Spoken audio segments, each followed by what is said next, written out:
On Saturday, December 7th, 2019, our beloved Supreme Master Ching Hai lovingly spent precious time with our fellow Kuan Yin practitioners at the New Land Ashram in Taiwan, also known as Formosa.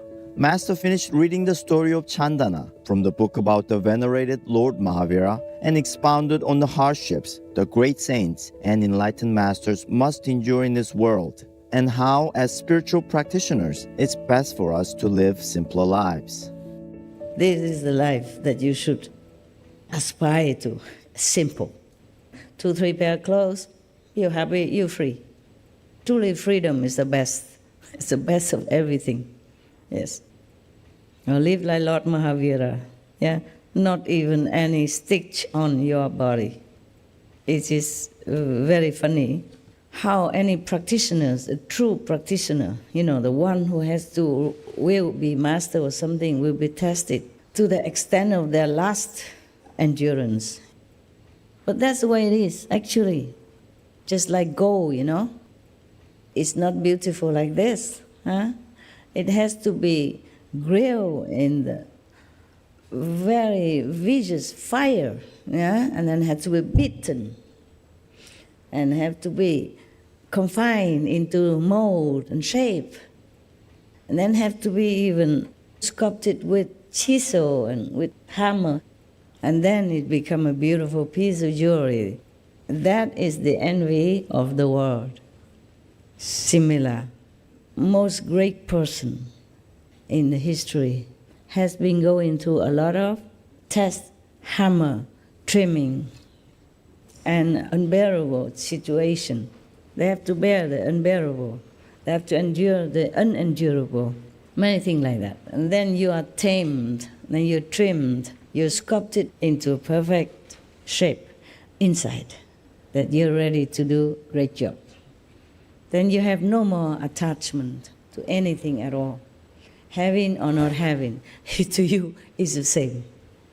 You don't even shy away from fame, but you don't care about fame.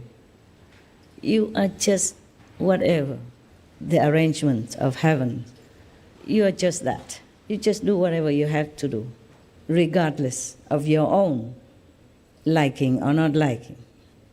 But at that time, after you've been drilled and grilled and hammer and chisel and punch and hole and fire, everything already, I think everything else left you, or the ego gone.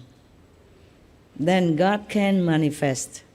So if you want to be great, like Lord Mahavira, learn from his lessons. Like we should not fear hardship. We should not desire for comfort. If you have comfortable place, okay, you use it. If you don't have it, you take care of yourself. Use a tent or anything. I just wanted to tell you that the real practitioner, they're truly free, if they want to be.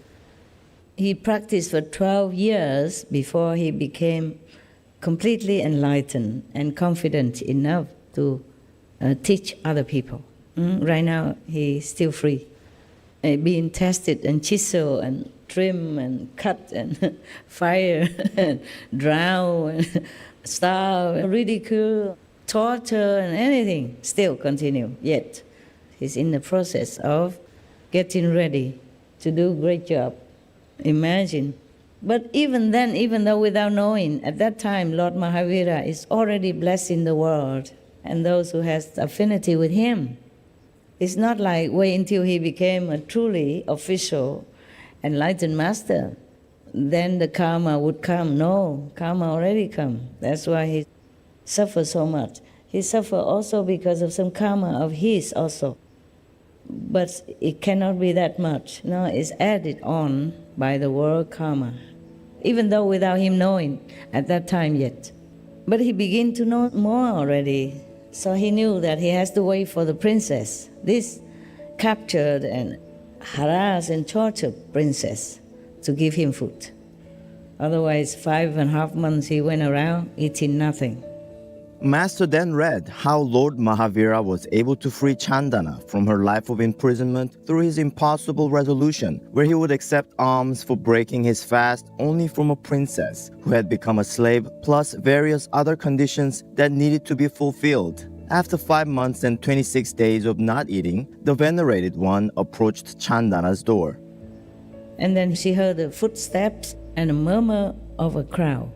Then she looked up and found that the great savior, Shaman Mahavira, was standing at her door. Chandana became enthralled.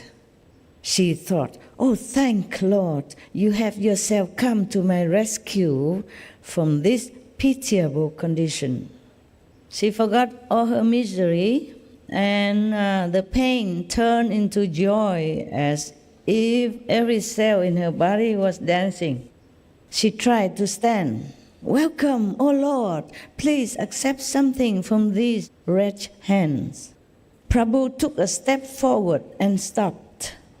12 out of the 13 conditions were visible. Only Chandana had no tears in her eyes. Oh, she has to cry as well, okay? That's the only last condition that's not visible yet. So Mahavira turned and started moving away. He thought it's not right. Only 12 conditions, not 13. As soon as Mahavira turned away, Chandana's joy vanished, as if struck by lightning. She lamented by herself, "How unlucky I am that even in this wretched condition, Prabhu has turned empty-handed from my door." Filled with self-pity, she started crying. 13 condition already here. Mahavira turned back and looked. All conditions of his resolution were visible now. He stepped ahead and extended his cupped hands before Chandana. Joyous, Chandana took the pulse brand from the basket and put it in the extended palms of Lord Mahavira Swami. Mahavira broke his fast right there and then. The next moment, Chandana's shackles shattered to pieces. Our most caring master also mentioned how this act of absolute selflessness and kindness may have been the beginning of the liberation of women and society in general. This resolution of the period of penance of Lord Mahavira Swami may be deemed as the first step of the human endeavor for woman's liberation. Maybe he had to go through that so that the woman's status will be more elevated in this world, not to talk about spiritual yet, yeah? So more liberated, more respected, more free.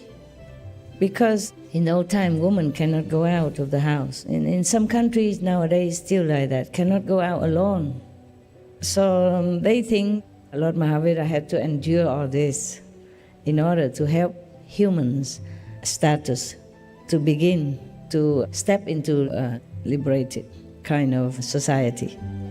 Our respectful and humble gratitude, beloved Master, for reading and explaining the stories about the great compassionate Lord Mahavira. In heaven's wisdom, may we heed and learn from these valuable lessons as we continue to meditate diligently to truly know we are purely God's children.